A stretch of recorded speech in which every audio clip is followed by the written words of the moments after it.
అందరికీ నమస్కారం అండి. శ్రీ మీడియా ప్రేక్షకులకి, సబ్స్క్రైబర్స్కి, వ్యూవర్స్కి 2025 నూతన సంవత్సర శుభాకాంక్షలు. నేను శ్రీనివాస్ సాయి, న్యూమరాలజీ, ఆస్ట్రాలజీ, వాస్తు కన్సల్టెంట్ని. మన వైజాగ్లో ఆర్టిస్ట్ కాంప్లెక్స్ ఎదురుగా ఆసిల్మేట దగ్గర మన ఆఫీస్ అయితే ఉంది. ఇప్పుడు మనం M1 అక్షరం, ABCDలలో M1 అక్షరంతో పేర్లు ఎవరైతే స్టార్ట్ అవుతున్నాయో వాళ్ళకి ఈ 2025 ఏ విధంగా ఉండబోతుంది చర్చించుకోబోతున్నాం. ఈ M1 అక్షరం ABCDలో 13వ అక్షరం అండి. దీని వాల్యూ న్యూమరాలజీలో టోటల్ 4.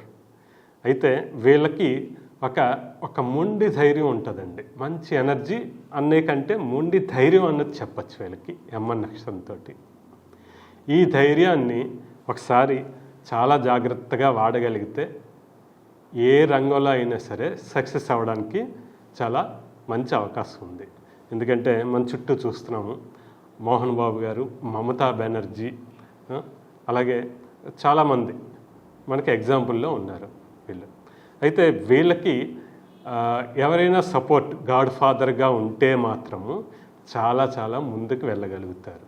ఆ గాడ్ ఫాదర్ని ఎవరైతే గైడ్ చేస్తున్నారో వాలంటరీగా వచ్చి వీళ్ళని గైడ్ చేస్తారండి. అదర్వైజ్ ఫ్యామిలీ పరంగా కూడా ఉంటారు. వాళ్ళని మనం గుర్తించాలి, ఎవరి మాట అయినా సరే వినాలి ఫస్ట్ వీళ్ళు. అంతేగాని ముందే చెప్పినట్టు నేను మొండి ధైర్యం తోటి రిజెక్ట్ చేశారనుకోండి, వాళ్ళ సక్సెస్ని వీళ్ళు ఆపుకున్నట్టే లెక్క ఈ 2025లో. అందువల్ల ఎవరైనా ఏదైనా చెబితే మీకోసమే అనేసి విని వాళ్ళ గైడెన్స్లో ముందుకు వెళ్తే చాలా చాలా సక్సెస్ అయితే అందుకుంటారు ఈ 2025లో. వీళ్ళ ఎనర్జీని చాలా జాగ్రత్తగా మొండి పనుల వైపు వెళ్ళకుండా, మొండి ఆర్గ్యుమెంట్స్ వైపు వెళ్ళకుండా కాన్సన్ట్రేషన్ పెడితే సక్సెస్ వెళ్ళే ఈ 2025లో. థ్యాంక్ యూ అండి. శ్రీనివాస్ సాయి, న్యూమరాలజీ, ఆస్ట్రాలజీ, వాస్తు కన్సల్టెంట్.